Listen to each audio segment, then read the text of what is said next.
إن الحمد لله نحمده ونستعينه ونستغفره ونعوذ بالله من شرور أنفسنا ومن سيئات أعمالنا من يهده الله فلا مضل له ومن يضلل فلا هادي له وأشهد أن لا إله إلا الله وحده لا شريك له وأشهد أن محمدًا عبده ورسوله صلى الله عليه وسلم أما بعد فإن خير الحديث كتاب الله وخير الهدي هدي محمد صلى الله عليه وسلم وشر الأمور محدثاتها فإن كل محدثة بدعة وكل بدعة ضلالة وكل ضلالة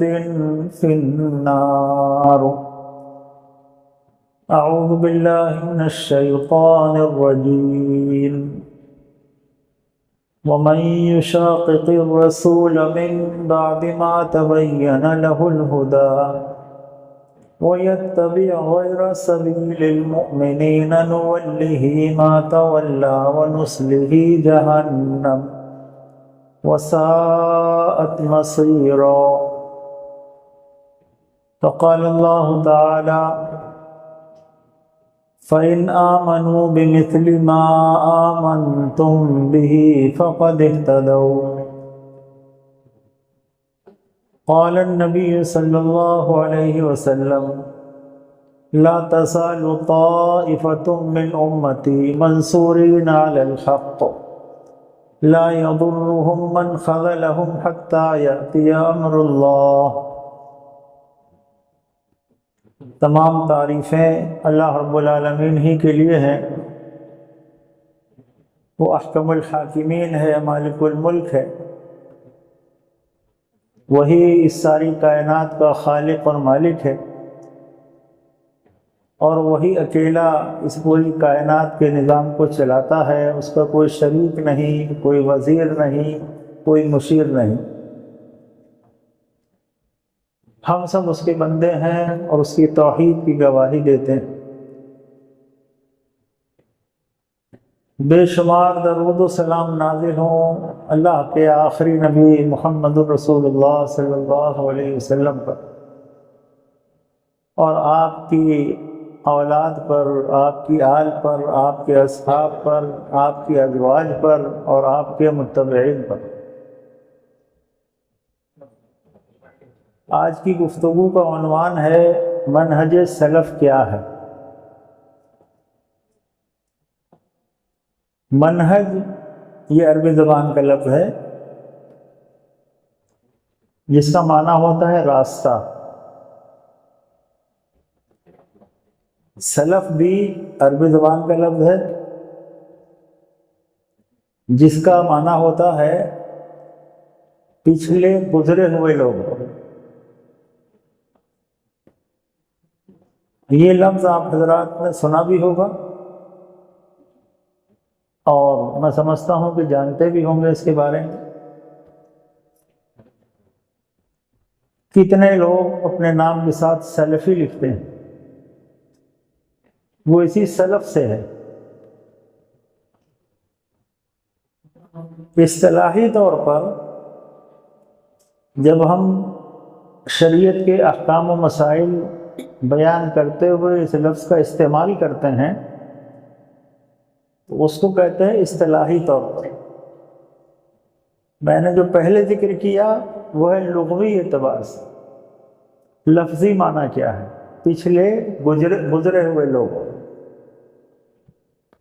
لیکن جب ہم شریعت کی اصطلاح میں اس لفظ کا استعمال کریں گے تو اس کا معنی ہوتا ہے صحابہ کرام کی جماعت، تابعین کی جماعت، محدثین کی جماعت،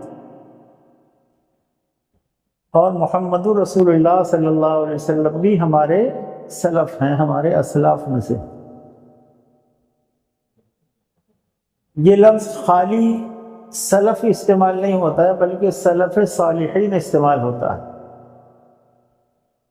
کیونکہ آپ میں سے کوئی کہہ سکتا ہے کہ ہم سے پہلے جو گزرے ہوئے لوگ ہیں ان میں تو کفار و مشرکین بھی، تو کفار و مشرکین اور مومنین کے درمیان امتیاز قائم رکھنے کے لیے صالحین کا لفظ لگایا جاتا ہے، سلف صالحین، ہمارے وہ سلف جو نیکوکار تھے، ایماندار تھے، موحد تھے، متبع سنت تھے، شریعت اسلامیہ کے پابند تھے۔ اور جب ہم مذہب سلف کے الفاظ استعمال کرتے ہیں تو اس کا معنی یہ ہوتا ہے کہ صحابہ کرام، تابعین اعظام، محدثین کرام کا جو مجموعی مذہب تھا وہ مذہب سلف، اس سے وہ مراد ہے کہ صحابہ سے جو مذہب ملا ہے، تابعین اور محدثین سے جو راستہ ملا ہے، وہ مذہب سلف کہلاتا ہے، اور اس پر چلنے والے لوگ سلفی کہلاتے ہیں۔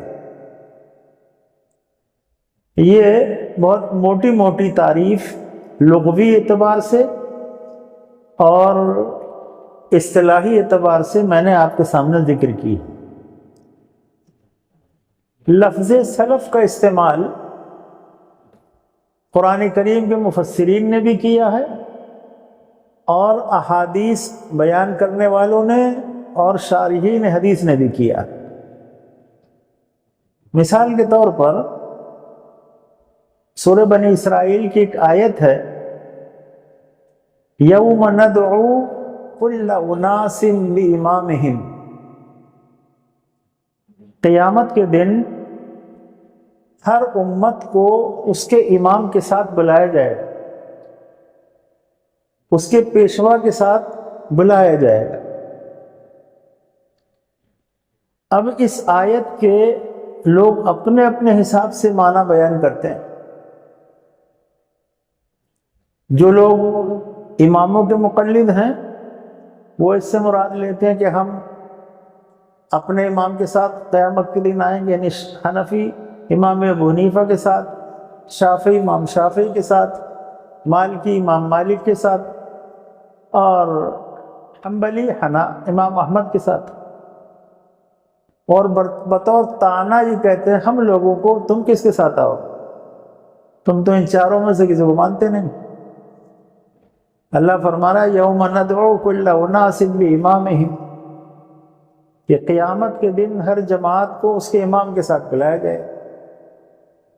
تو آپ تو کسی امام کو مانتے ہی نہیں ہو، آپ کہاں ہیں، کس گنتی میں ہیں؟ ہمارا تو ایک امام ہے، ہم نے ایک شخصیت کو، ایک عالم کو، ایک محدث، ایک فقیہ کو امام بنایا ہوا ہے، تو ہم تو اس کے ساتھ آ جائیں۔ تو اس کا جواب بہت سیدھا اور سچا ہے۔ یہاں مراد وہ امام نہیں ہے جو لوگوں نے بنا لیے، نقطہ سمجھ لیجیے۔ آج کا جو میں یہ درس ہے آپ کے یہاں، اس کو آپ سمجھیں سے کلاس چل رہی ہے، کوئی وعظ و تقریر کا مسئلہ نہیں، بات کو سمجھنے کا مسئلہ ہے۔ یہاں وہ امام مراد نہیں ہے جو لوگوں نے بنا لیے ہیں۔ یہ جتنے ائمہ کے نام میں نے لیے ہیں سب قابل احترام ہیں، لیکن یہ لوگوں کو بنایا ہے، ان میں سے کوئی بھی اللہ کی طرف سے مقرر نہیں کیا گیا۔ نہ قرآن کریم میں ائمہ کا ذکر ہے اور نہ احادیث میں۔ اب پھر وہ کون امام ہے جس کے ساتھ ہر جماعت آئے گی؟ وہ امام ہے جس کو اللہ نے امام بنایا، اور امام کا ایک معنی نبی بھی ہے۔ جب حضرت ابراہیم علیہ السلام کو اللہ نے آزمایا اور ساری آزمائشوں میں وہ مکمل کامیاب ہو گئے، تو اللہ رب العالمین نے ان سے فرمایا کہ ہم آپ کو ساری دنیا کے لوگوں کا امام بناتے ہیں، انی جاعلک للناس اماما، ہم آپ کو ساری انسانیت کا امام بناتے. امام کا معنی نبی بھی ہوتا ہے. تو یہاں انبیاء مراد ہے. یہاں ہر امت اپنے نبی کے ساتھ آئے گی، یہ معنی ہے. یہ معنی نہیں ہے کہ جو ہم نے امام بنا لیے ہیں ان کے ساتھ ہم آئیں گے، نہیں. اور تفسیر ابن کثیر اٹھا کر آپ دیکھیں، اس آیت کی تفسیر میں سورہ بنی اسرائیل میں ہے 15ویں پارے میں. تو اس آیت کی تفسیر آپ دیکھیں گے تو وہاں امام ابن کثیر نے لکھا ہے کہ بعض سلف کا قول ہے. بات جو سمجھانے کی وہ یہ ہے کہ لفظ سلف مفسرین نے اس لفظ کا استعمال کیا. بعض سلف کا قول ہے کہ اہل حدیثوں کو خوش ہو جانا چاہیے کہ ان کے امام محمد الرسول اللہ صلی اللہ علیہ وسلم ہیں، اور وہ اپنے امام اپنے نبی کے ساتھ اللہ کے یہاں قیامت کے دن حاضر ہوں. یہ امام ابن کثیر نے تفسیر ابن کثیر میں اس بات کو بیان کیا.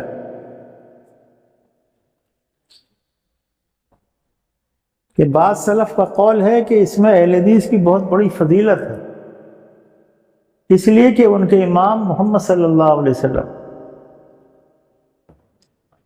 تو معلوم یہ ہوا کہ جب ہم بولتے ہیں منہج سلف یا منہج سلف صالحین، تو منہج کا معنی ہے راستہ، اور مناہج اس کی جمع ہے راستے. یہ لفظ اللہ تعالیٰ نے قرآن مجید میں استعمال کیا ہے.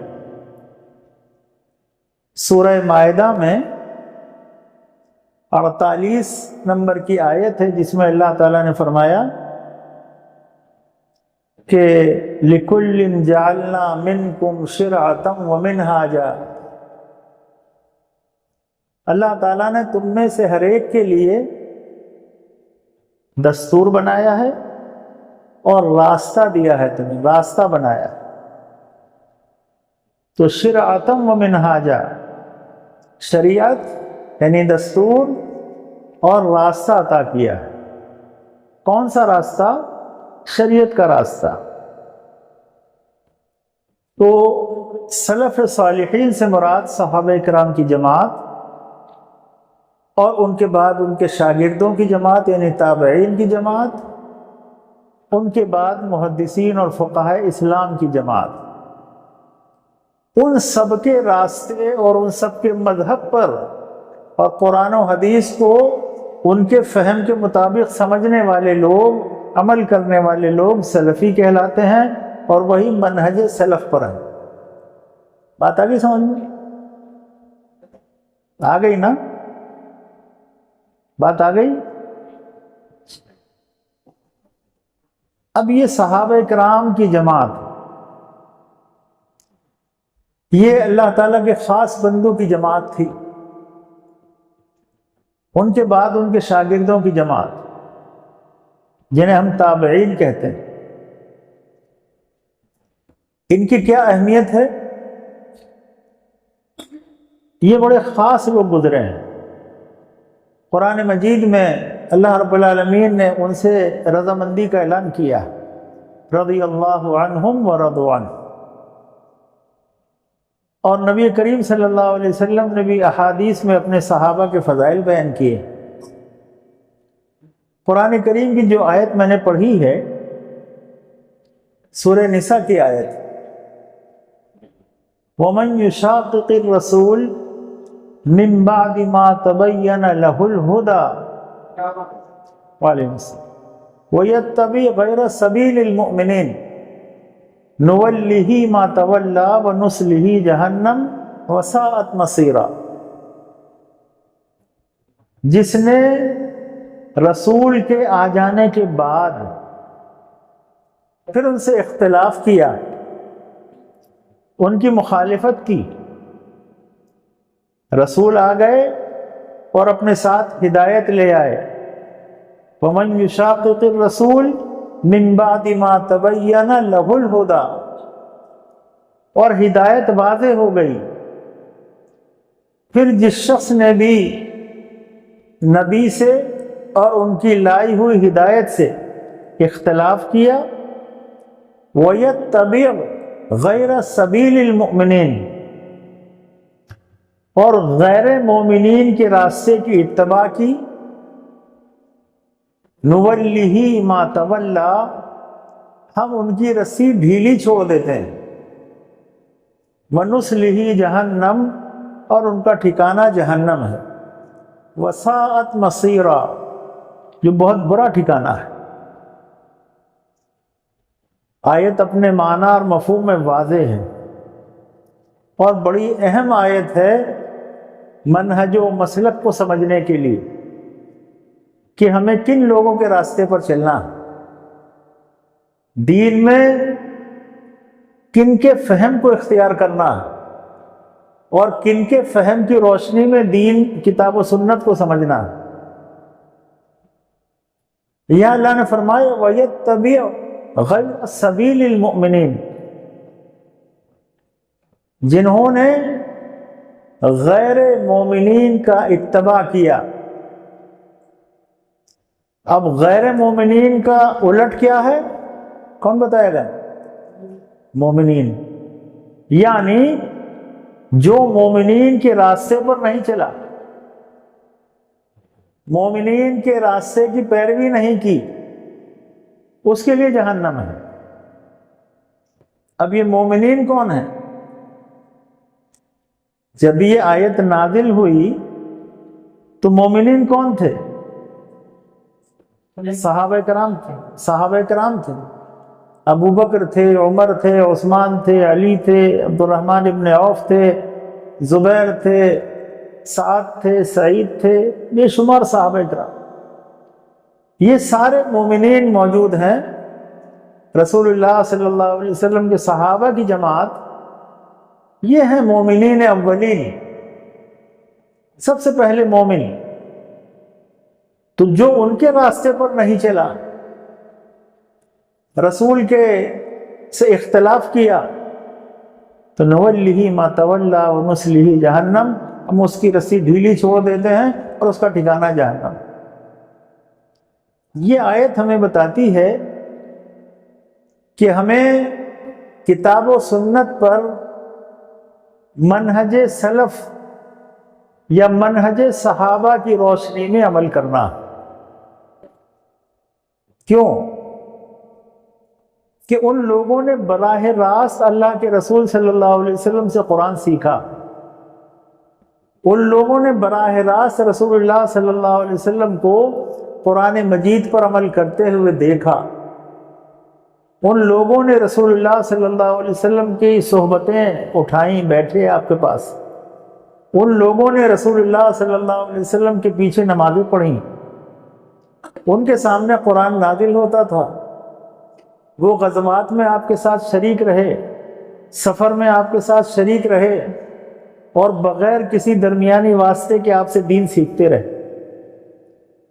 اسی لیے اللہ نے سورہ بقرہ کی جو آیت میں نے پڑھی ہے اس میں فرمایا فَإِنْ آمَنُوا بِمِثْلِ مَا آمَنْتُمْ بِهِ فَقَدِ اهْتَدَوْا، تم اس طرح ایمان لاؤ جس طرح لوگ ایمان لائے ہیں تو ہدایت پا جاؤ گے۔ کون لوگ ایمان لائے ہیں جب قرآن نازل ہو رہا تھا؟ یہی صحابہ کی جماعت، یہی ہمارے سلف صالحین۔ تو ایمان کس کی طرح لاؤ؟ جیسے صحابہ ایمان لائے ہیں، تو فقد اہتدوا، تم ہدایت پا جاؤ۔ تو میں سمجھتا ہوں کہ سلفیت یا منہج سلف یا منہج صحابہ، اس کے بارے میں آپ سمجھ گئے ہوں۔ ہمیں دین کو ان سے سیکھنا ہے، قرآن و حدیث کا مفہوم ان سے معلوم کرنا ہے کہ اس آیت کا کیا معنی ہے۔ اب ایک آدمی بیٹھتا ہے اور وہ قرآن کی آیت پڑھ کر کہتا ہے کہ دیکھو اس آیت سے ماتم کرنا ثابت ہوتا ہے۔ سورہ یوسف کی آیت ہے وَابْيَضَّتْ عَيْنَاهُ، حضرت یعقوب علیہ السلام کی روتے روتے برا حال ہو گیا، حضرت یعقوب کی جدائی، حضرت یوسف کی جدائی میں، تو کہا اس سے ماتم نکل رہا ہے۔ ایک نے کہا قرآن مجید کی سورہ یونس کی آیت ہے فَبِذَلِكَ فَلْيَفْرَحُوا، کہ جو کچھ تمہیں نعمتیں دی گئی ہیں ان پر خوشی کا اظہار کرو۔ تو اللہ کے نبی صلی اللہ علیہ وسلم بھی اللہ کی نعمتوں میں سے ایک بڑی نعمت ہے، اس لیے جس دن آپ پیدا ہوئے اس دن کو ہم جشن کا دن مناتے ہیں، خوشی کرتے ہیں۔ تو قرآن کہہ رہا خوشی مناؤ۔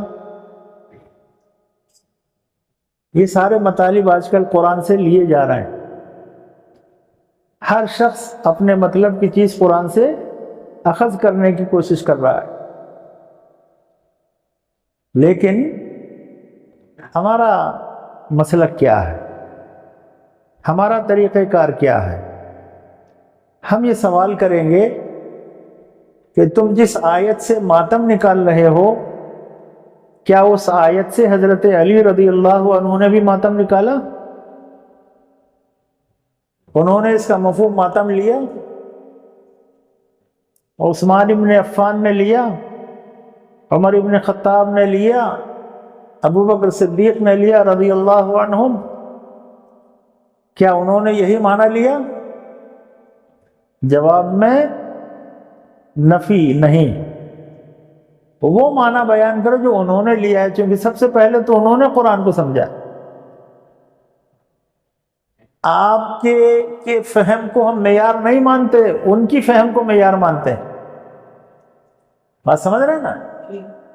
آج کے لوگوں کا فہم وہ ہمارے لیے معیار نہیں ہے، کسوٹی نہیں ہے۔ ہمارے لیے معیار ہے ان صحابہ اکرام کا فہم جنہوں نے براہ راست اللہ کے رسول سے دین سیکھا۔ یہ ہے سلفی منہج، اور یہ ہے منہج سلف کیا ہے۔ اور آپ یقین کر لیں کہ یہ جو منہج سلف ہے نا، یہ گمراہی سے بچنے کے لیے اسپیڈ بریکر کا کام کرتا ہے۔ بہت آسان زبان میں بول رہا ہوں تاکہ سمجھ لیں آپ۔ اسپیڈ بریکر، آپ اسکوٹی لیے چلے جا رہے ہیں، دوڑے چلے جا رہے ہیں، نکل رہے ہیں، دوڑ رہے ہیں، آگے جناب وہ آ گیا اسپیڈ بریکر، آپ نے سلو کر لیا، سلو کر کے اور اپنے پہ کنٹرول کر کے ٹھیک سے، تب آپ گاڑی اس پر یا اسکوٹی اس پر ڈالتے ہیں۔ اگر آپ نے اسی اسپیڈ کو قائم رکھا جس سے آپ چل رہے تھے، اور اسپیڈ بریکر پر بھی اسکوٹی، تو پلٹ سکتے ہیں آپ، چوٹ لگ سکتی ہے، خطرے کی چیز ہے۔ اس لیے میں نے عرض کیا کہ یہ اسپیڈ بریکر ہے۔ کیوں؟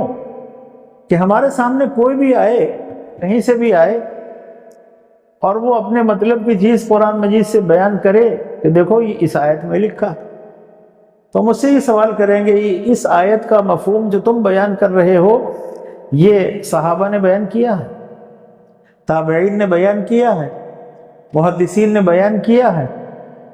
ہمیں وہ بتاؤ، اپنی عقل سے نہیں، ہمیں وہاں سے بتاؤ ان لوگوں نے کیا بیان کیا ہے، کیونکہ اصل اسلام انہی کے پاس تھا۔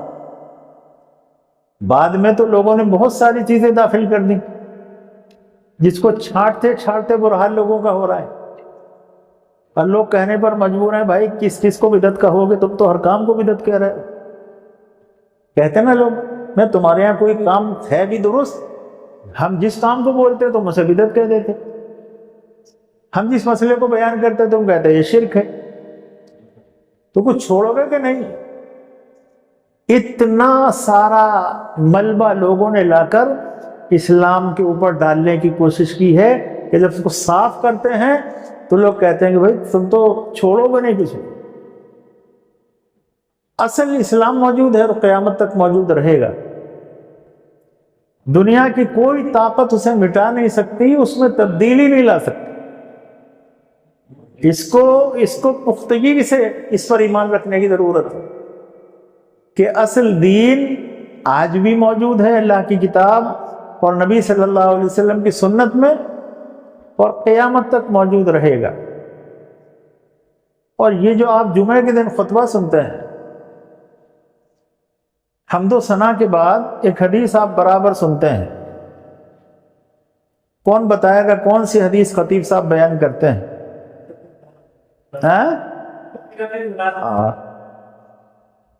آپ نے اخیر کے الفاظ بیان کیے ہیں، شروع کے الفاظ ہیں فَإِنَّ خَيْرَ الْحَدِيثِ کتاب اللہ، بس یقیناً سب سے بہترین بات، سب سے بہترین حدیث اللہ کی کتاب ہے۔ اس حدیث میں نبی صلی اللہ علیہ وسلم نے قرآن کریم کو حدیث کے لفظ سے تعبیر کیا ہے۔ اس لیے اگر کوئی یہ کہے کہ تم اپنے کو اہل حدیث کہتے ہو تو تم حدیثوں کو مانتے ہو، تم قرآن کو نہیں مانتے، اس کا جواب یہ ہے کہ اہل حدیث کا معنی ہے قرآن و حدیث کا ماننے والا، اور قرآن و حدیث کو صحابہ کے طریقے پر ماننے والا۔ ایک لفظ بہت استعمال ہوتا ہے، غیر مقلد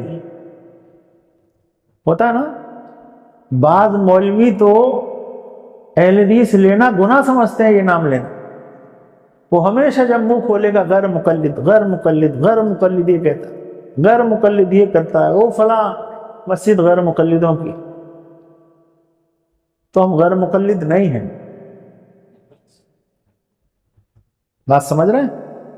ہم لوگ غیر مقلد نہیں ہیں، یہ سب جھوٹ بولتے ہیں اور یہ بطور تان بولتے ہیں۔ ہم لوگ متبع کتاب و سنت ہیں، ہم لوگ اہل الحدیث ہیں، ہم لوگ سلفی ہیں، ہم لوگ غیر مقلد نہیں ہیں۔ غیر مقلد کون ہوتا ہے؟ تقلید تو ہم بھی نہیں کرتے۔ غیر مقلد وہ شخص ہے کہ جو کسی امام کی تقلید کا قائل نہیں اور کتاب و سنت کو اپنی عقل کو معیار بنا کر سمجھنے کی کوشش کرتا، اسے کہتے ہیں غیر مقلد۔ اور ایسے آج بھی معاشرے میں بہت سارے لوگ ہیں۔ مثلا غامدی ایک شخص ہے، وہ غیر مقلد ہے، اہل حدیث نہیں ہے۔ اور بھی لوگ ہیں، میں نام لوں گا تو آپ کہیں گے کہ جی تعارف کرا رہے ہیں فلاں فلاں آدمی کا۔ تو ہم لوگ غیر مقلد کیوں نہیں؟ تقلید ہم بھی نہیں کرتے۔ ہم لوگ غیر مقلد اس لیے نہیں ہیں کہ ہم کتاب و سنت کو فہم سلف کے مطابق مانتے ہیں، اپنی عقل کو معیار نہیں بناتے۔ ہمارا تو یہاں تک ماننا ہے کہ اگر کسی عربی لفظ کا معنی لغت میں کچھ لکھا ہے، عربی کی ڈکشنری میں ایک لفظ کا معنی لکھا ہوا کہ یہ ہے، لیکن صحابہ اکرام میں سے کسی صحابی نے کوئی دوسرا معنی بیان کیا ہے، تو ہمارے نزدیک صحابی کا بیان کردہ معنی معتبر ہے اور ڈکشنری والا نہیں ہے۔ بات سمجھ میں آ گئی؟ تو ہم غیر مقلد نہیں ہیں۔ غیر مقلد اپنی عقل سے سمجھتا ہے، اسے معیار مانتا ہے، اور وہ سلف صالحین کی بات کو نہیں مانتا اور نہ سلف کی طرف رجوع کرتا۔ تو ہمارا منہج، ہمارا نظریہ، ہمارا طریقہ کار اور ہمارا مسلک صحابہ کرام کے بغیر مکمل نہیں ہوتا۔ ان کا فہم ہمارے نزدیک معیار ہے دین کو سمجھنے کے لیے۔ اب میں کچھ مثالیں آپ کے سامنے بیان کرتا ہوں۔ حضرت عبداللہ ابن عمر رضی اللہ تعالیٰ عنہ حضرت عمر کے بیٹے ہیں، ان صحابہ میں ان کا شمار ہے جو اتباع سنت میں بڑے مشہور و معروف تھے، سنت سے والہانہ جن کو محبت۔ حالت یہ تھی ان کی کہ کبھی اس راستے سے گزرے جس راستے سے نبی صلی اللہ علیہ وسلم کے ساتھ سفر کیا، تو راستے میں نبی علیہ السلام کو کہیں پیشاب کی حاجت ہوگی، کہیں پاخانے کی، تو آپ قضاء حاجت کے لیے بیٹھے تو ابھی ساتھ میں ہیں، سفر میں ہیں۔ بعد میں کبھی اس راستے سے گزرتے تھے بغیر حاجت کے اس جگہ بیٹھتے تھے تب آگے بڑھتے. یہ صورتحال تھی اتباع کی. نہ پیشاب کی حاجت ہے نہ بخانے کی حاجت ہے، بس اس لیے کہ نبی علیہ السلام یہاں بیٹھے تھے، مجھ کو بھی یہاں بیٹھنا ہے، اس کے بعد آگے گزر. اتباع سنت کا یہ عالم تھا. حج کے کتاب الحج آپ نکالیں، ترمذی میں حج کے مسائل بیان کرتے تھے. انہو سمع رجلا من اہل الشام وهو يسأل عبد الله بن عمر عن التمتع بالعمرة إلى الحج فقال عبد الله بن عمر هي حلال. حج کا مسئلہ بیان کر رہے ہیں، حج تمتع کے بارے میں. جانتے ہیں تمتع کسے کہتے ہیں؟ حج تمتع جنہوں نے حج کیا ہے وہ جانتے ہوں گے. حج کے 3 طریقے ہیں: حج تمتع، حج قران، حج افراد. تمتع وہ حج ہوتا ہے جس میں عمرہ اور حج الگ الگ کیا جاتا ہے. حج کے مہینوں میں احرام باندھ کر مکہ مکرمہ کا سفر ہوتا ہے تو وہ سب عمرے کی نیت ہوتی ہے. عمرہ کر کے احرام کھول کے پھر مکے میں رہتے ہیں، پھر 8 ذی الحجہ کو حج کا احرام باندھتے ہیں اپنے ہوٹل سے. اسے حج تمتع کہتے ہیں. دوسرا حج قران ہے جس میں حج اور عمرے کی اکٹھی نیت ہوتی ہے اور عمرہ کر کے احرام نہیں کھولا جاتا، یہاں تک کہ حج کر لے، حج کے بعد پھر احرام کھلتا ہے. اور ایک حج افراد ہے جس میں صرف حج ہے، عمرہ نہیں. یہ 3 طریقے اور تینوں ثابت ہیں. حضرت عمر رضی اللہ تعالیٰ عنہ نے اپنے زمانے خلافت میں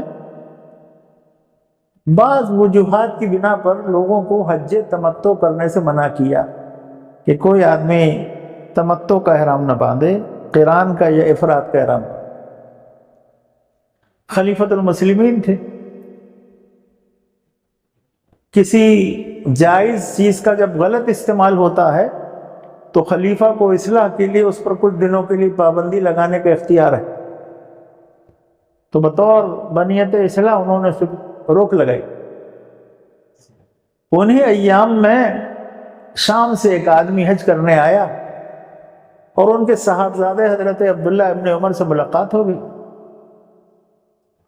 تو وہ سوال کرتا ہے، وَهُوَ يُسْأَلُ، اس شخص نے عبداللہ ابن عمر رضی اللہ عنہ سے سوال کیا کہ کیا تمتع کیا جا سکتا ہے؟ انہوں نے فرمایا ہاں بالکل جائز ہے، حلال ہے. تو وہ کہتا ہے، فقال الشامی، شامی نے کہا، ان اباک قد نہا عنہا، آپ کے ابا نے تو اس سے منع کیا. سنا ہے واقعہ؟ آپ کے ابا نے تو اس سے منع کیا. لوگ ہم لوگوں کے خلاف جب زبان کھولتے ہیں تو بولتے ہیں کہ یہ میاں حضرت عمر کی نہیں مانتے، یہ طلاق میں، تراویح میں، فلاں مسئلے میں، فلاں مسئلے میں. کہنے والے کو یہ فکر نہیں ہے کہ وہ رسول اللہ صلی اللہ علیہ وسلم کی بات چھوڑ رہا ہے حضرت عمر کا نام لے کر. بڑا کون ہے دونوں؟ کلمہ کس کا پڑھا؟ تو پہلے تو نبی علیہ السلام کا فرمان ہے، بعد میں پھر صحابہ کرام. تو اب اس شامی نے کہا کہ آپ کے ابا تو اس سے روکتے ہیں. حضرت عبداللہ ابن عمر جواب دے دے، فقال عبداللہ ابن عمر ارأیت ان کان ابی نہا عنہا وصنعہا رسول اللہ صلی اللہ علیہ وسلم. اے شامی، کیا تم نے غور کیا اس بات پر کہ میرے ابا اگر کسی کام سے منع کرتے ہیں اور اس کام کو رسول اللہ صلی اللہ علیہ وسلم نے کیا ہے تب کیا کرو گے؟ کبھی غور کرو، ذرا سوچو تھوڑی دیر کے لیے کہ ایک کام رسول اللہ صلی اللہ علیہ وسلم نے کیا اور میرے ابا اس سے منع کر رہے ہیں تو تمہیں کیا کرنا ہے؟ امر ابی یتبع امر رسول اللہ صلی اللہ علیہ وسلم، میرے والد کی پیروی کرو گے یا رسول اللہ صلی اللہ علیہ وسلم کی اتباع کرو؟ یہ ہے منہج سلف، میرے والد کی بات مانو گے یا رسول اللہ صلی اللہ علیہ وسلم کی بات مانو؟ اب کوئی آدمی یہ کہہ سکتا ہے ساری دنیا میں کہ عبداللہ ابن عمر رضی اللہ عنہ نے اپنے والد کی شان میں گستاخی کی؟ یہ کہہ سکتا ہے؟ ہمت ہے کسی میں؟ ہمیں تو لوگ بڑی آسانی سے جو چاہیں بول دیتے ہیں، جو چاہیں بول دیتے ہیں،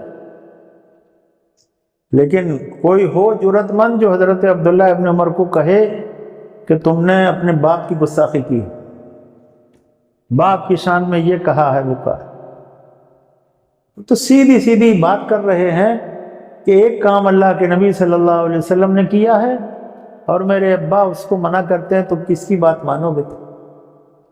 تو شامی جواب دیتا ہے کہ رسول اللہ صلی اللہ علیہ وسلم کی بات مانی جائے گی۔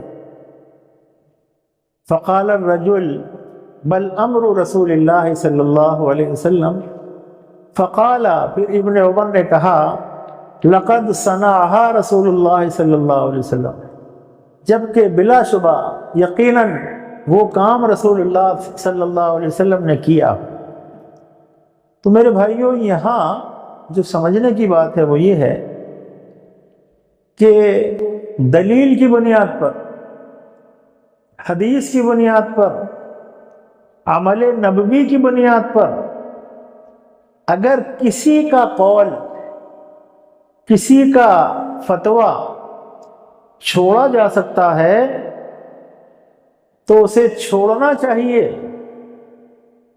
یہی اصل دین ہے، یہی اسلام ہے،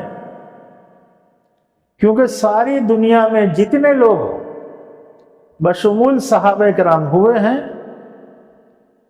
ان کی بات چھوڑی جا سکتی ہے، لیکن رسول اللہ صلی اللہ علیہ وسلم کی بات نہیں چھوڑی جا سکتی۔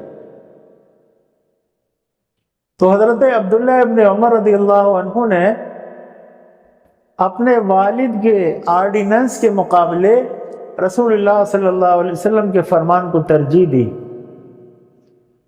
اور کسی ایک صحابی نے بھی ان کے اس فتوے کو رد نہیں کیا کہ تمتع جائز ہے، درست ہے، حلال ہے۔ یہ ہے منہج سلف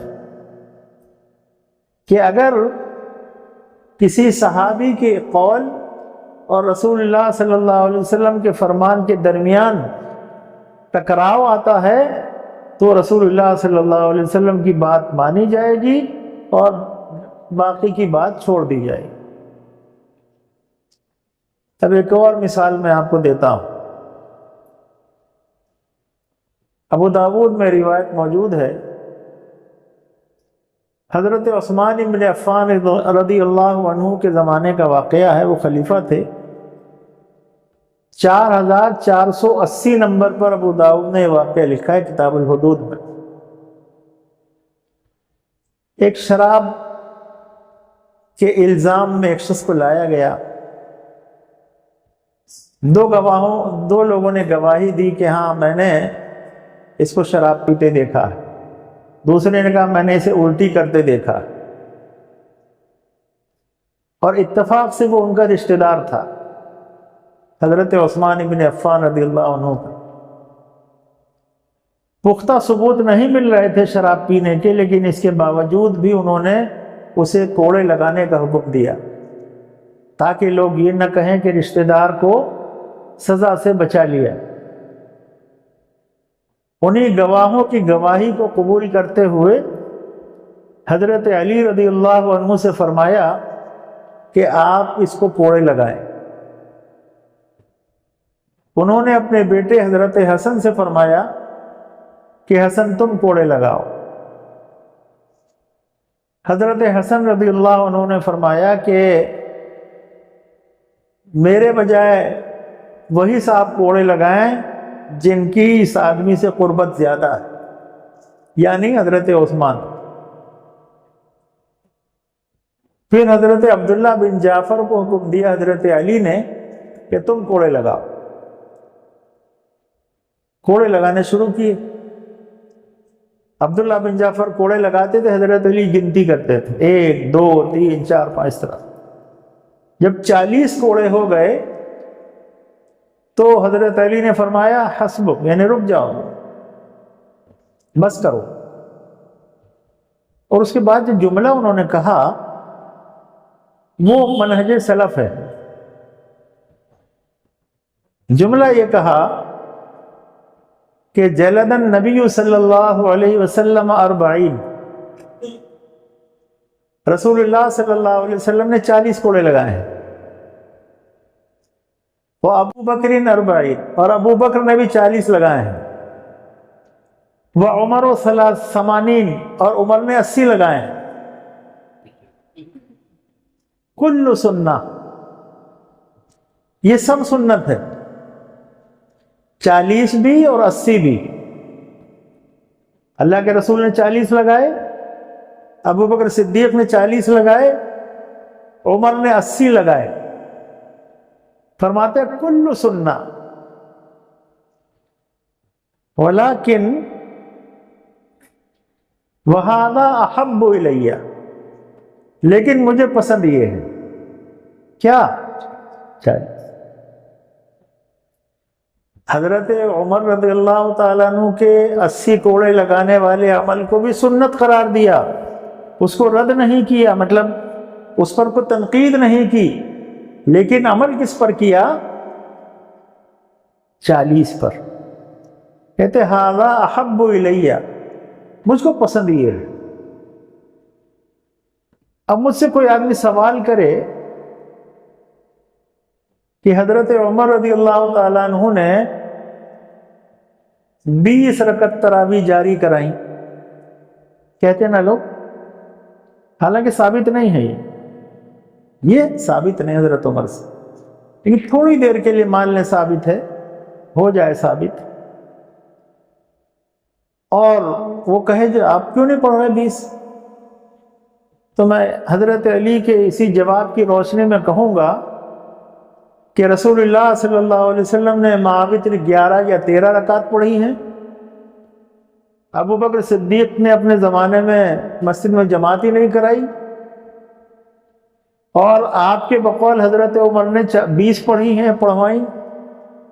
کل سنہ وہذا احب الیہ.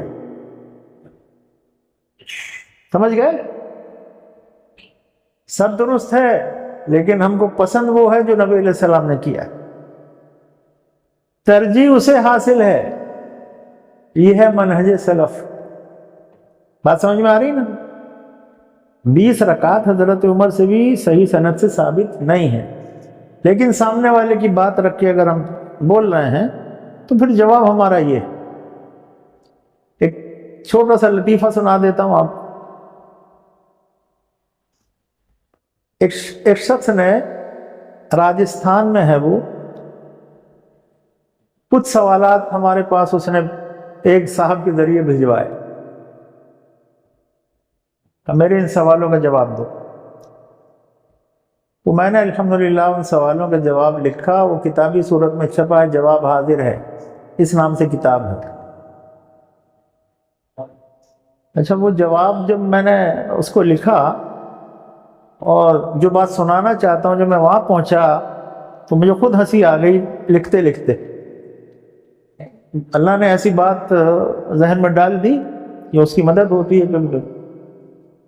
ان صاحب نے سوال کیا کہ 20 رکعت تراویح حدیثوں سے ثابت ہو جائے تو کیا تم اہل حدیث مسلک چھوڑ دو گے؟ ہاں، ہمارا مسلک اختیار کر لو گے اگر 20 رکعت ثابت ہو جائیں؟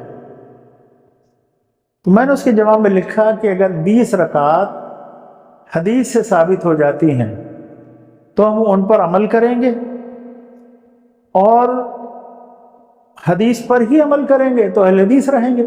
حنفی کیوں بنیں گے؟ دیوبندی کیوں بنیں گے؟ بات ہی سمجھ میں نہیں. 20 رکعت حدیث سے ثابت ہو جائے، ہم 20 رکعت پڑھیں گے تو حدیث پر ہی تو عمل ہوا. تو ہم دیوبندی حنفی کیوں بنیں گے؟ اہل حدیث ہی رہیں گے، حدیث پر عمل کریں گے تو اہل حدیث ہی رہیں گے۔ بات آ گئی سمجھ میں؟ نہیں؟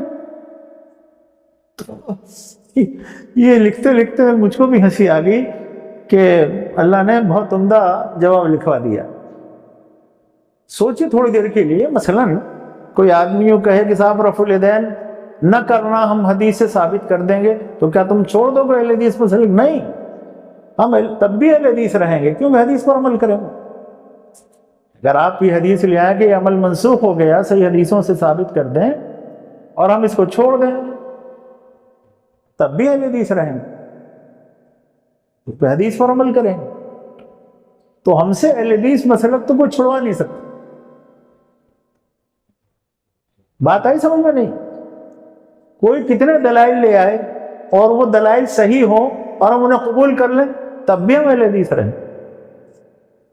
کچھ اور نہیں بن جائیں گے، کیونکہ اہل حدیث ہوتا وہی ہے جو قرآن و حدیث پر عمل کرتا ہے صحابہ کی فہم کے مطابق۔ تو میرے بھائیوں، یہ ہے منہج سلف۔ ایک اور واقعہ آپ کو سنا دیتا ہوں، اور وہ بھی حج ہی سے متعلق ہے۔ بخاری شریف میں 1563 نمبر پر یہ حدیث ہے، کتاب الحج میں۔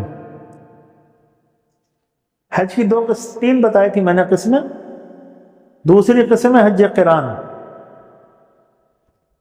حضرت عثمان بن عفان رضی اللہ تعالیٰ عنہ نے اپنے زمانے خلافت میں لوگوں سے کہا کہ حج عمرے کا احرام الگ الگ باندھو، یعنی اکٹھا حج عمرے کا احرام مت باندھو، یعنی قران مت کرو۔ حضرت علی رضی اللہ تعالیٰ عنہ بھی حج کے لیے نکل رہے تھے۔ جب میقات پر پہنچے تو انہوں نے اللہم لبیک حجا و عمرہ، حج اور عمرے کا اکٹھا احرام باندھا، یعنی حج قران کے لیے تلبیہ پکارا۔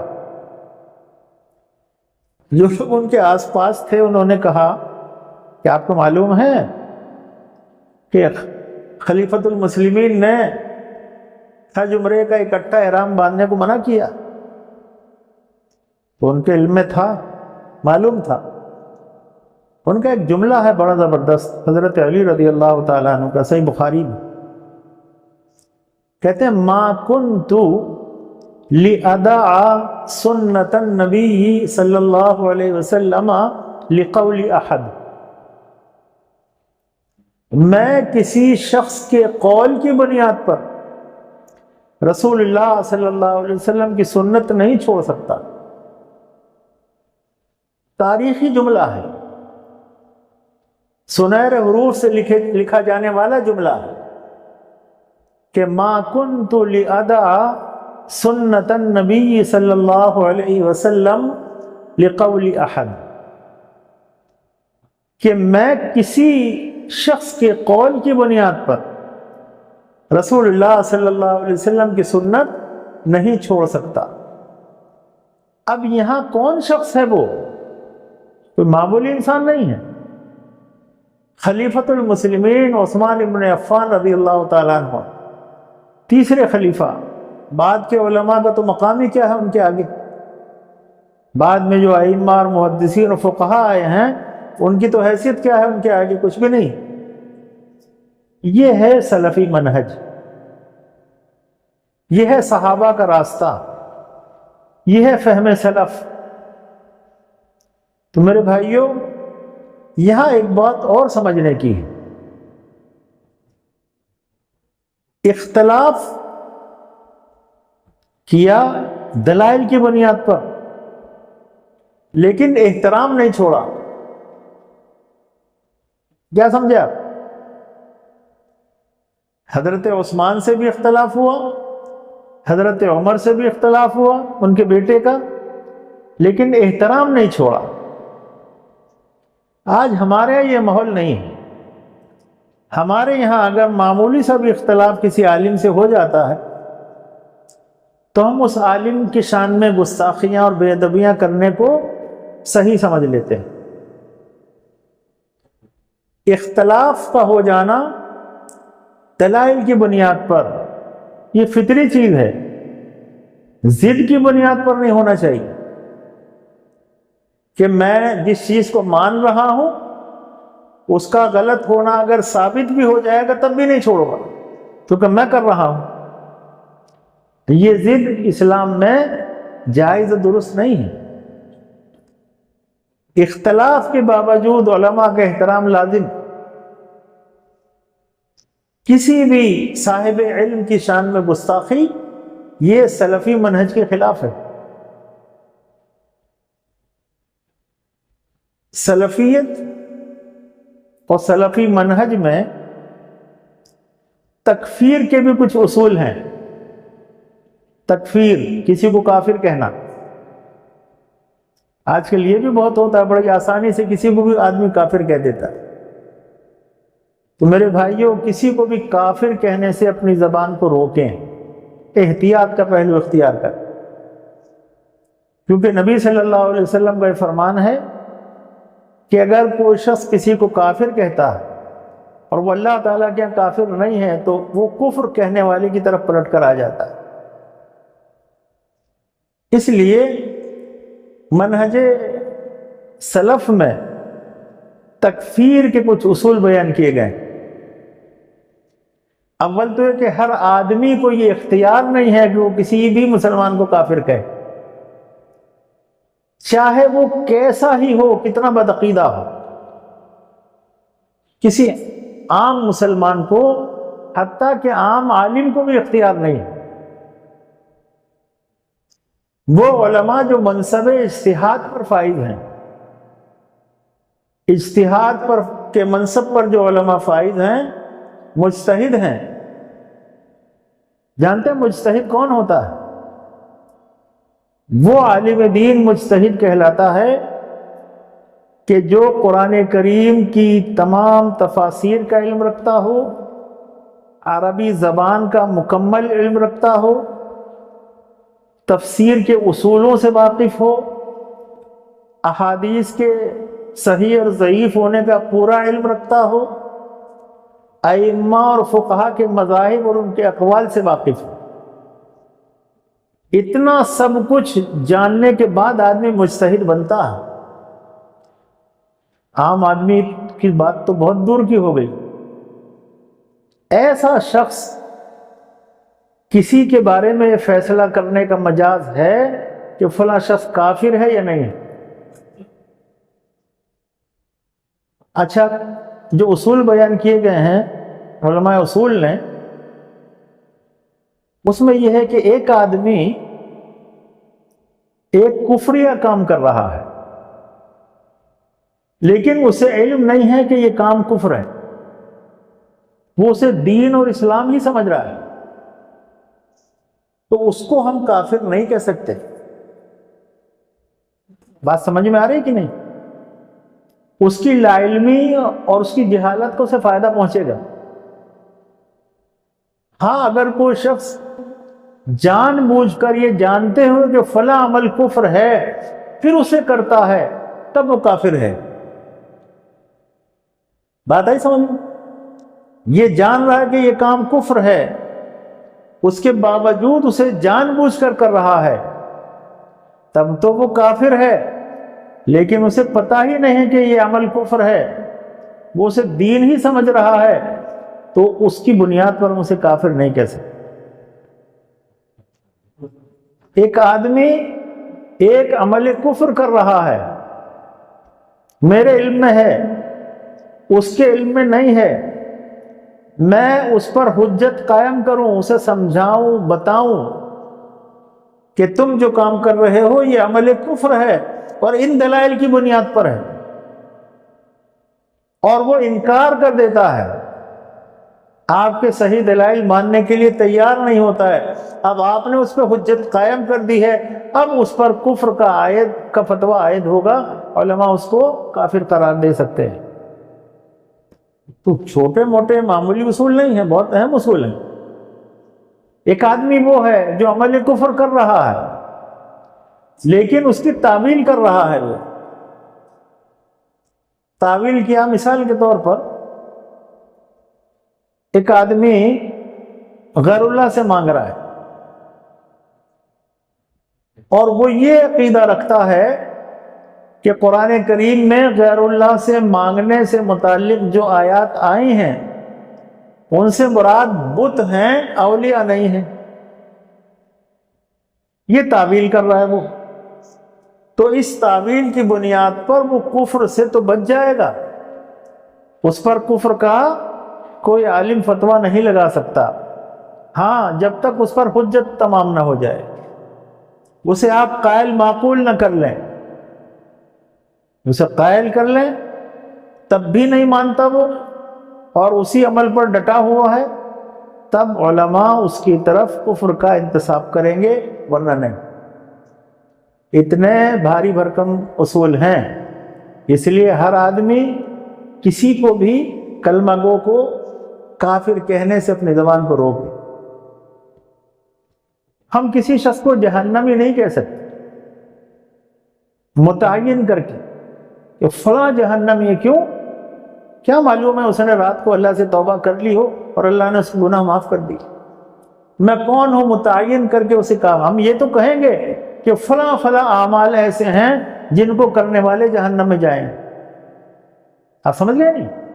فلاں فلاں کام ایسے ہیں کہ جن کے مرتکب لوگ جہنم میں جائیں گے، اللہ نے اعلان کیا، لیکن اے فلاں شخص تو جہنمی ہے یہ نہیں کہہ سکتے، کیا معلوم مرنے سے پہلے وہ توبہ کر۔ تو یہ سب شریعت کے اصول ہیں جن کی پابندی کرنی چاہیے۔ سلفیت کا ایک اصول یہ بھی ہے کہ ہم دین کو علماء سے سیکھیں، صرف کتابوں کو پڑھنے پر اکتفا نہ کریں۔ بہت گہری بات میں بول رہا ہوں، سلفیت کے اصولوں میں یہ بھی ہے، منہج سلف میں، کہ لوگ علم دین کو علماء سے سیکھیں، علماء کی مجالس میں بیٹھیں، ان سے دین سیکھیں۔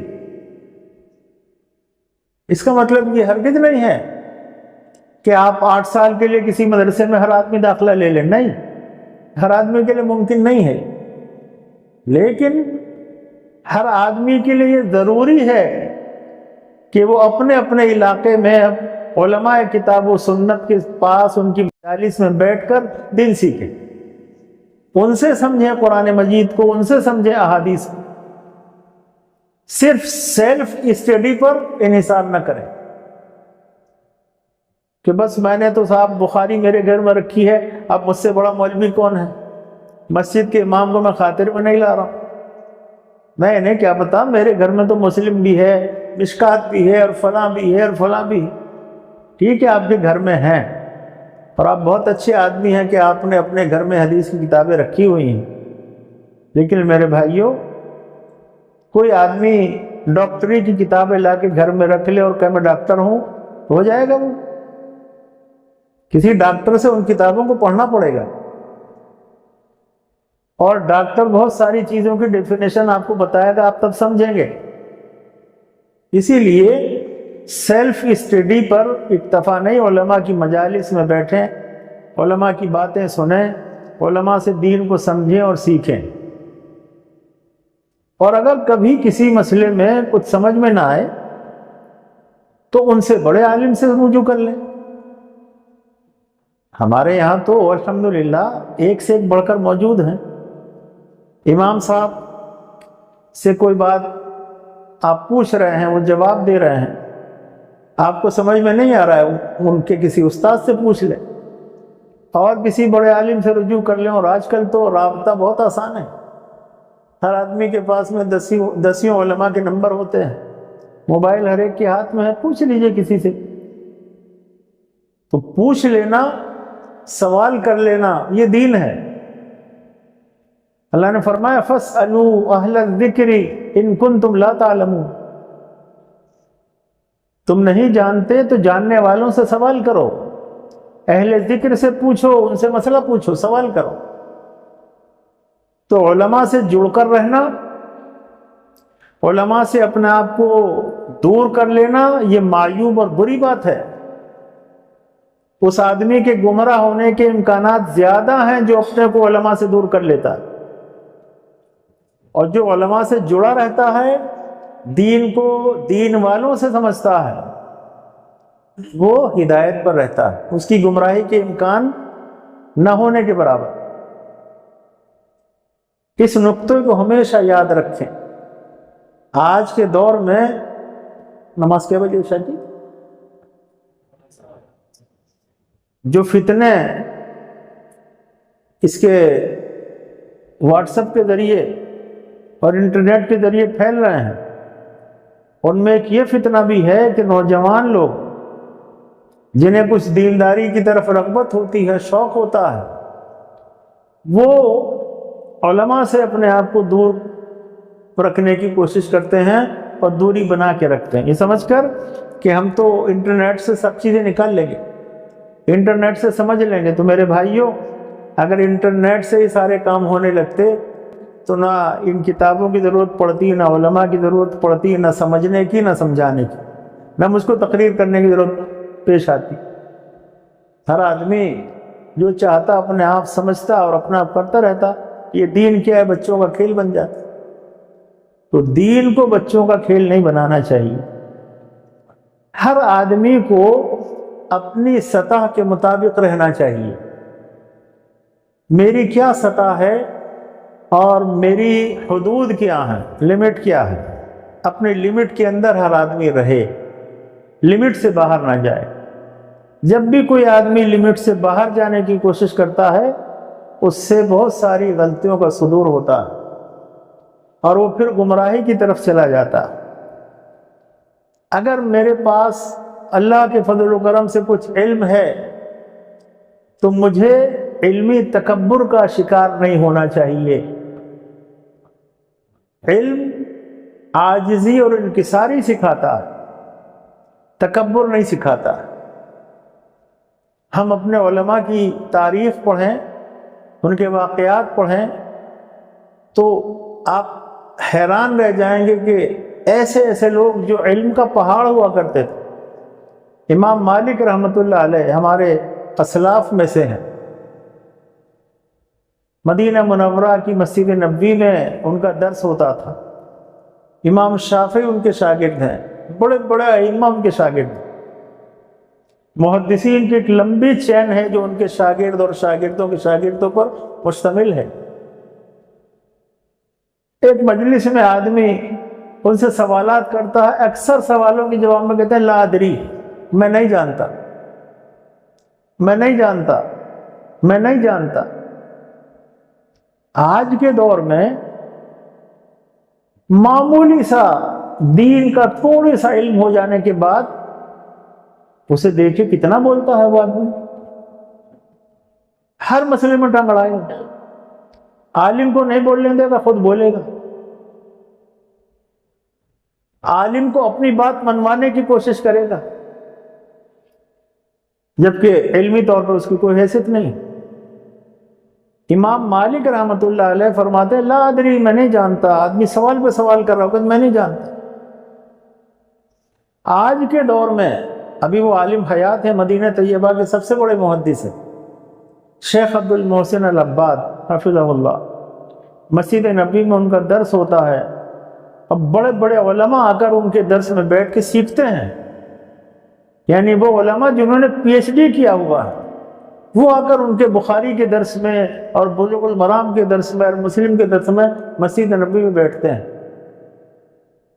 مجھے ان کی زیارت کا شرف حاصل ہوا، جب بھی میں مدینہ منورہ گیا میں برابر ان کی مجالس میں بیٹھتا رہا۔ درس کے بعد سوال و جواب ہوتے ہیں۔ ایک مرتبہ ایک آدمی نے ایک سوال کیا، شیخ نے کہا لا ادری، میں نہیں جانتا۔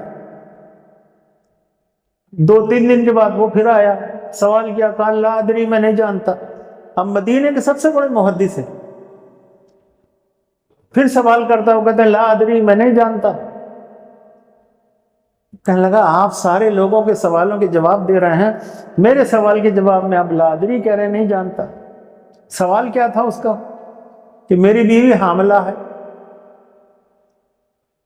اور ڈاکٹر یہ کہتا ہے کہ اگر بچہ پیدا ہوگا تو اس کی جان کو، دونوں کی جان کو خطرہ ہے، میں کیا کروں؟ اس کا اسقاط کرا دوں یا چلنے دوں؟ کیا کروں میں؟ شیخ نے کہا لا ادری، میں نہیں جانتا اس سوال کا جواب۔ جب اس نے اصرار کیا تو انہوں نے فرمایا کہ دیکھو ایسا ہے، ابھی تقوی اور خشیت الہی کا مسئلہ، اگر میں تم کو یہ کہتا ہوں کہ اس کا اسقاط کرا دو تو میرے اندر اتنی ہمت اور طاقت نہیں ہے کہ میں قیامت کے دن اللہ کے یہاں اس بچے کے قتل کا جواب دے سکوں، میرے اندر یہ ہمت نہیں۔ اور اگر میں یہ کہوں کہ اسے چلنے دو اور ڈاکٹر جیسے بول رہا ہے کہ تمہاری بیوی اور بچے دونوں کی جان کا خطرہ ہے، تو میں اس کا بھی جواب دینے کی طاقت اپنے اندر نہیں رکھتا ہوں اللہ کے سامنے۔ یہ اللہ کا خوف، اس کی خشیت کہ وہ اپنے سر پر کوئی بوجھ نہیں لینا چاہتا۔ ڈاکٹر جیسے کہتا ہے تم جانو تمہارا کام جائے، میں تمہارے سوال کا جواب دینے کی ہمت نہیں رکھتا ہوں۔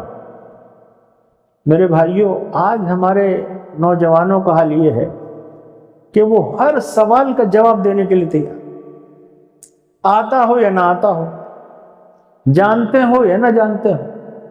یہ صورتحال ہے کہ نہیں ہمارے ماحول میں؟ تو اصلاح کریں، سدھاریں اپنے آپ کو۔ یہ سلفیت نہیں ہے، سلفیت بہت اونچی چیز ہے اور صراط مستقیم ہے۔ اس لیے میرے بھائیوں، علماء کے ساتھ مستقل جڑے رہنا، ان سے رابطے میں رہنا، ان سے دین سیکھنا، یہ صراط مستقیم پر رہنے کی علامات ہیں۔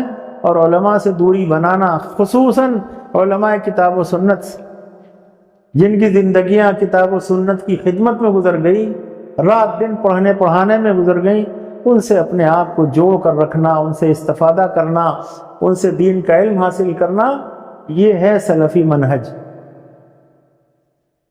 اسی طرح میرے بھائیوں،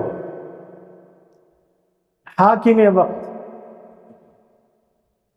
ہم تو یہاں رہتے ہیں خیر اس جمہوری ملک میں، یہاں کے تو مسائل ہی دوسرے ہیں، لیکن جو مسلمانوں کے ممالک ہیں وہاں جو حکومتیں ہیں، سلفی منہج یہ ہے کہ ہم علی الاعلان حکومت کے خلاف بغاوت نہیں کریں گے، حاکم کو نصیحت بھی کریں گے اور اس کے ساتھ بغاوت نہیں کریں گے، اس کے خلاف ہتھیار نہیں اٹھائیں گے۔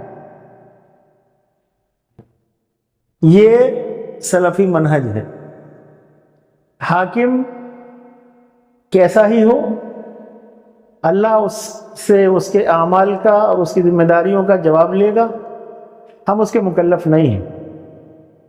معروف میں ہم اس کی اطاعت کریں گے صحیح کاموں میں، اور غلط کاموں میں ہم اس کی اطاعت نہیں کریں گے، خاموشی اختیار کریں گے۔ موقع ملے گا تو اس کو نصیحت کریں گے، چاہے اس کے دربار میں جا کر، اس کی خدمت میں حاضر ہو کر، کسی بھی طریقے سے جب بھی موقع ملے گا ہم اس کو نصیحت کریں۔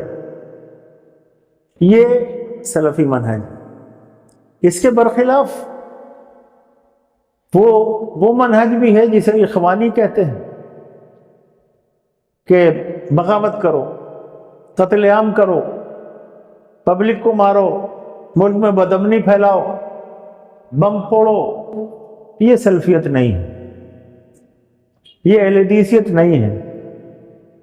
ملک میں بدامنی پھیلانا، بے گناہوں کا قتل کرنا اور لوگوں کی جان و مال کو تباہ و برباد کرنا، لوگوں کے مال کو ضائع کرنا، یہ سلفیت اور اہل حدیثیت نہیں ہے، اور نہ ہی یہ اسلام کی تعلیم ہے۔ اسلام وہ دین ہے جس نے ایک بے گناہ کے قتل کو ساری انسانیت کا قتل قرار دیا ہے۔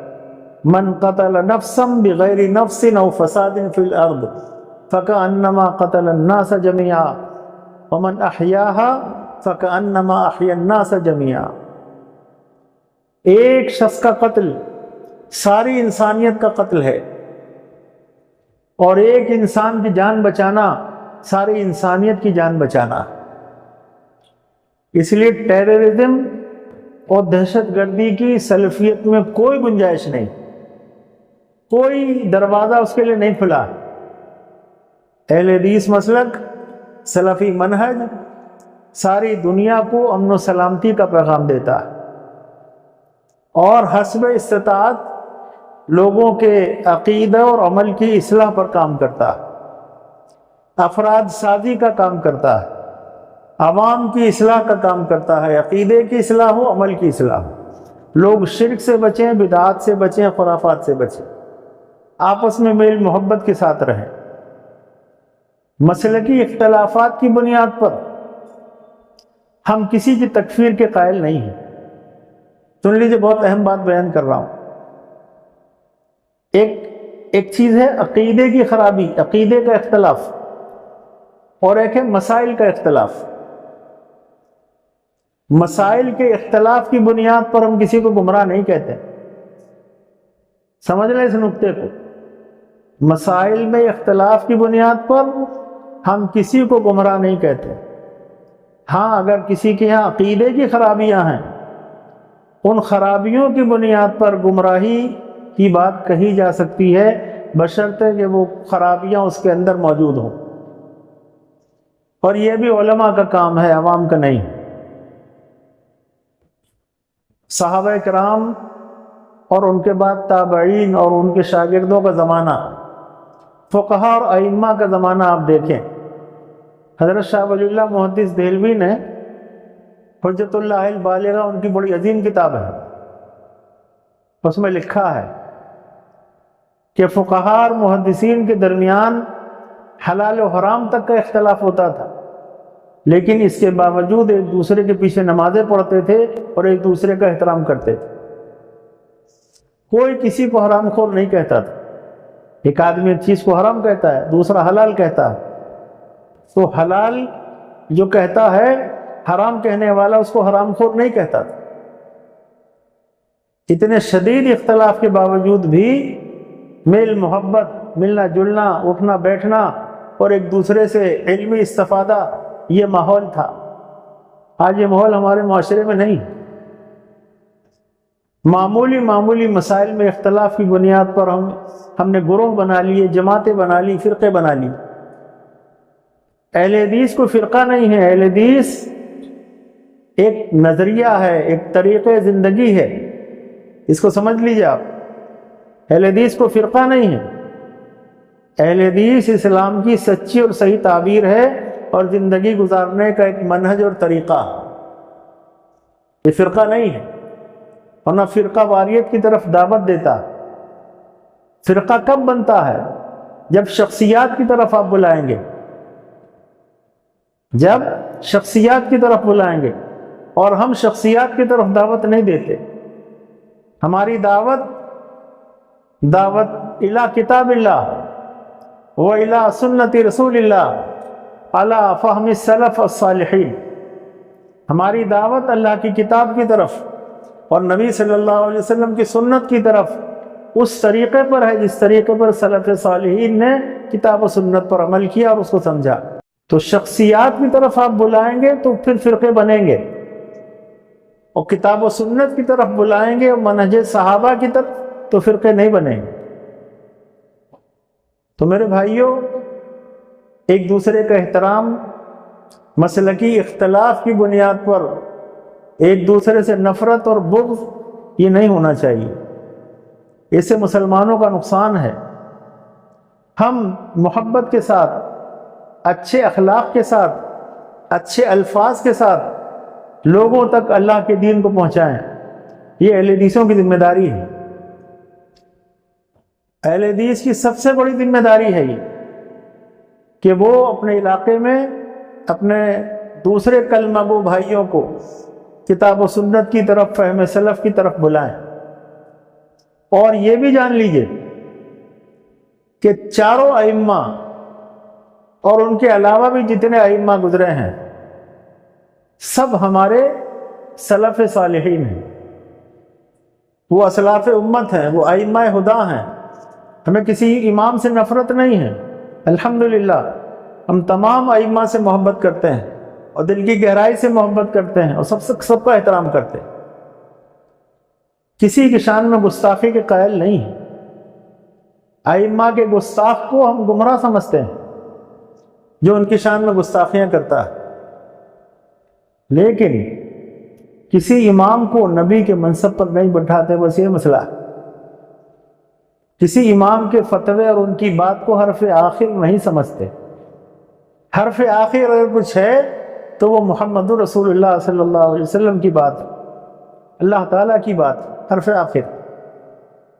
ہر ایک کی بات حرف آخر نہیں ہو سکتی۔ تو یہ بہت وضاحت کے ساتھ میں نے کچھ بنیادی چیزیں آپ حضرات کے سامنے بیان کرنے کی کوشش کی ہے۔ اللہ تعالیٰ ہم سب کو صحیح راستے پر قائم رکھے، صراط مستقیم پر چلاتا رہے اور مرتے دم تک صراط مستقیم پر قائم رکھے۔ وآخر دعوانا الحمد للہ رب العالمین۔